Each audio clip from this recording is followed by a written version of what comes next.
लाडक्या बहिणींनो, खुशखबर खुशखबर खुशखबर. हो, मार्च महिन्याचे 1500 रुपये आणि एप्रिल महिन्याचे 1500 रुपये लाडक्या बहिणींना वाटप सुरू. हे बघा, भरपूर लाडक्या बहिणींना आले. तुम्हाला आले नसतील तर व्हिडिओ पूर्ण बघा.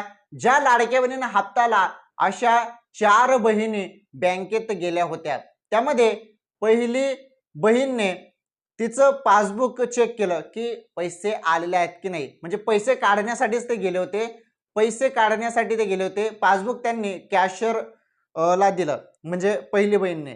तर कॅशियरने ते चेक केलं की पैसे आलेले आहेत की नाही. त्यानंतर एक धक्कादायक माहिती समोर आली. काय की त्या बहिणीला पैसे आलेले नव्हते. कशामुळे? मग त्या बहिणीने म्हटलं, बाकीच्या बहिणींना तर आले, मला का आले नाही? या बाकीच्या बहिणींना आलेले आहेत पैसे, मला का आले नाहीत? मग त्यानंतर जो काही बँक कॅशियर आहे त्याने सांगितलं की तुमचं आधार कार्ड बँकेशी लिंक न असल्या कारणाने तुम्हाला पैसे आले नाहीत, डीबीटी मार्फत पैसे आले नाहीत. मग तात्काळ त्या बहिणीने आधार कार्ड बँकेशी लिंक करण्याचं काम तिथे सुरू केलं बँकेतच. त्यानंतर दुसरी बहीणने जे पासबुक आहे ते कॅशियरकडे दिलं आणि चेक केलं, तर त्या बहिणीला लाभ मिळालेला होता, पैसे मिळालेले होते. तो लाभ जो हप्ता आहे त्या बहिणीला तिथे बँक कॅशियरने दिले, म्हणजे जेवढे पैसे आले ते तेवढे दिले. त्यानंतर तिसरी बहीणने मग जे पासबुक आहे ते कॅशियरकडे दिलं. त्यानंतर त्या बहिणीला, तिसरी बहिणीला पण पैसे आलेले नव्हते. मग त्या बहिणीने विचारले, आता या बहिणीने काढले, हिला तर पैसे आलेले आहेत पण मला का नाही आले? मग त्यानंतर बँक कॅशियरने सांगितलं की तुम्हाला पैसे आले नाहीत कारण तुम्ही ई-केवायसी केलेली नाही. हो, बँकेची ई-केवायसी नाही, लाडकी बहीण योजनेची ई-केवायसी तुम्ही केलेली नाही.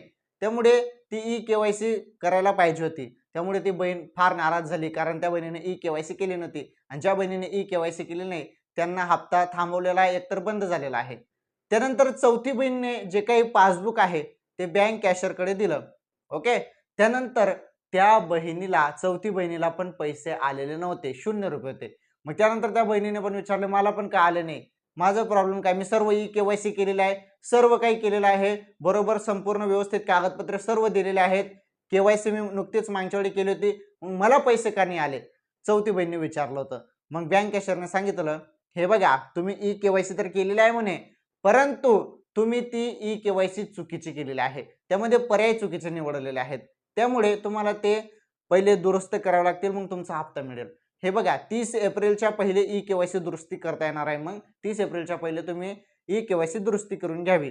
तर अशा पद्धतीने फक्त या 4 बहिणी ज्या बँकेत गेल्या, त्या फक्त एकाच बहिणीला, जी बहीण पात्र होती तिलाच हप्ता मिळाला होता, बाकीच्यांना मिळाले नाही. तर असंच सेम प्रोसेस आता होणार आहे. हो का? ही अपडेट बघा तुम्ही, आता बघा तुमच्या समोर आहे. हे बघा, लाडक्या बहिणींसाठी धोक्याची घंटा. हे बघा, धोक्याची घंटा. तर धोक्याची घंटी काय आहे समजून घेऊया. हे बघा, इथे स्पष्ट माहिती देण्यात आलेली आहे. लाडकी बहीण योजनेच्या राज्यात 2 कोटीपेक्षा जास्त, जवळपास 2,47,00,000 महिला लाभार्थी आहेत. पण जवळपास 26 महिलांकडे बघा,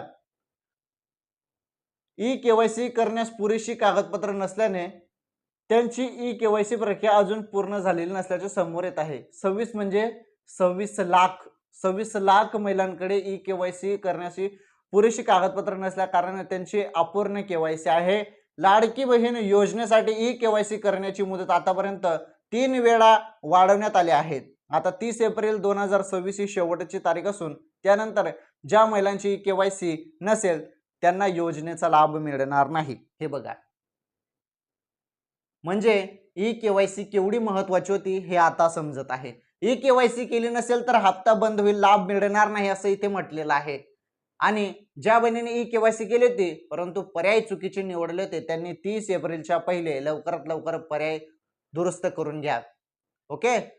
आणि महत्वाचं म्हणजे ते पर्याय दुरुस्त केल्यानंतर तुमचा हप्ता चालू होऊन जाईल. तुमचे जेवढे पण मागील हप्ते थांबले असेल ते पण तुम्हाला मिळून जातील. परंतु 30 एप्रिलच्या पहिले तुम्ही केवायसी केली नाही आणि एप्रिल महिना संपून गेला तरी पण तुम्ही केवायसी केलीच नाही, मग तुमचा हप्ता तुम्हाला मिळणार नाही असे इथे म्हटलेलं आहे. जे आहे ते सांगत आहे. ओके, जे अपडेट आलेलं आहे ती अपडेट मी तुम्हाला सांगत आहे. आता महत्वाचं, लाडक्या बहिणींनो, फार महत्वाची माहिती, 21वा हप्ता जो तुमचा मागील महिन्याचा मार्च महिन्याचा हप्ता आहे आणि 22वा हप्ता जो एप्रिल महिन्याचा आहे. या 2 महिन्याचे 1500 रुपये वाटप संदर्भात सर्वात मोठी अपडेट आता आपण बघणार आहोत. हे बघा, तुम्ही भरपूर दिवसापासून वाट बघत आहेत की आज हप्ता येईल, उद्या हप्ता येईल, परंतु हप्ता काही तुमच्या खात्यामध्ये जमा होत नव्हता. परंतु तुमच्यासाठी आता गुड न्यूज आहे, गुड न्यूज आहे, गुड न्यूज आहे. हो, खुशखबर. हे बघा, आता तुमच्या खात्यामध्ये हप्ता वाटप होणार आहे कोणत्याही क्षणी. सांगता येत नाही, पुढील 10-20 मिनिटात देखील तुमच्या खात्यामध्ये हप्ता जमा होऊ शकतो. सांगता येत नाही, पुढील 1-2 दिवसात पण हप्ता येऊ शकतो. कारण आता वेळ झालेली आहे. नाहीतर सांगता पण येत नाही, पुढील 1-2 तासामध्ये पण तुमच्या खात्यामध्ये हप्ता जमा होऊ शकतो. कारण आता वेळ झालेली आहे, भरपूर दिवस झाले आणि आता फायनली राज्यातील जेवढ्या पण पात्र लाडक्या बहिणी आहेत त्यांच्या खात्यामध्ये हप्ता वाटप होणार आहे. आता महत्वाचा प्रश्न आहे तुमचा की या 2 महिन्याचे हप्ता म्हणजे 3000 रुपये जमा होतील का? मार्चचे 1500 आणि एप्रिलचे 1500 रुपये. हे बघा, या संदर्भात तुम्हाला सांगतो मी की या संदर्भात GR आलेला नाही. ओके, GR आलेला नाही, त्यामुळे हे अधिकृत आपण म्हणू शकत नाही. परंतु चर्चा या संदर्भात पुन्हा चालू आहेत. मागच्या वेळी पण तशा चर्चा झाल्या होत्या, परंतु फक्त 1500 रुपयेच मिळाले होते. यावेळी पण तसंच चर्चा चालू आहेत की 2 महिन्याचे 1500 3000 रुपये मिळतील मार्च आणि एप्रिलचे. परंतु हे संपूर्ण GR वरती डिपेंड आहेत. GR मध्ये 2 महिन्याचा निधी मंजूर होऊन आला तर मग 2 महिन्याचे 3000 रुपये मिळतील आणि GR मध्ये 1 महिन्याचा निधी मंजूर होऊन आला तर 1 महिन्याचे 21 हप्त्याचे 1500 रुपये मिळतील. ओके, त्यामुळे GR ची आपण इथे थोडी वाट बघूया. GR येताच ते कळून जाईल की किती पैसे मिळतील, 1500 मिळतील की 3000 मिळतील. चला ठीक आहे, ते तर GR वरती आपण डिपेंड ठेवलेला आहे. परंतु हप्ता कधी मिळेल याबद्दल तुम्हाला माहिती मी सांगत आहे. आता 1500 की 3000 जे येईल ते. परंतु आता महत्वाचं, हप्ता कधी मिळणार तर आता हप्ता कोणत्या क्षणी तुमच्या खात्यामध्ये जमा केला जाणार आहे. ओके लाडक्या बहिणींनो, ही सर्वात मोठी आनंदाची बातमी आहे तुमच्यासाठी, खुश खबर आहे. आणि हो, ज्यांचे मागील हप्ते थांबलेले आहेत, 3-3, 4-4 महिन्यापासून हप्ता चालेल नाही, त्यांनी 30 एप्रिलच्या पहिले KYC दुरुस्ती करून घ्यावी. ओके, चला ठीक आहे. आज आपण या व्हिडिओमध्ये लाडकी बहीण योजनेसंदर्भात अत्यंत महत्वाची माहिती बघितली. सर्व माहिती एकदम सिंपल सोप्या भाषेमध्ये सांगत असतो. तुम्हाला समजेल त्या भाषेमध्ये, एकदम गावरान भाषेमध्ये मी तुम्हाला संपूर्ण माहिती सांगत असतो लाडक्या बहिणींनो. त्यामुळे हात जोडून तुम्हाला विनंती आहे, तुम्ही व्हिडिओ पूर्ण बघत चला, शेवटपर्यंत व्हिडिओ बघत चला, कारण महत्वाची माहिती पुढे असते. ओके, चला ठीक आहे, लवकरच भेटू पुढील व्हिडिओमध्ये. या व्हिडिओला लाईक करा, व्हिडिओ शेअर करा आणि चॅनल जरूर सबस्क्राईब करा. तुम्ही ना व्हिडिओ बघतात परंतु चॅनल सबस्क्राईब करत नाही. बघा खाली सबस्क्राईबचं बटन आहे, ते बटन क्लिक करा. त्यासाठी काही पैसे वगैरे लागत नाही, तुम्हाला फ्रीमध्ये आहे ते सबस्क्राईब. फक्त एवढं आहे, तुम्ही जरी सबस्क्राईब केलं ना तर भरपूर लाडक्या बहिणींपर्यंत व्हिडिओ जातो आणि जरी लाईक केलं ना तर अजून जास्त लाडक्या बहिणींपर्यंत व्हिडिओ जातो. त्यामुळे लाईक आणि सबस्क्राईब करा, म्हणजे अजून लाडक्या बहिणींना व्हिडिओ पाहता येतील. धन्यवाद.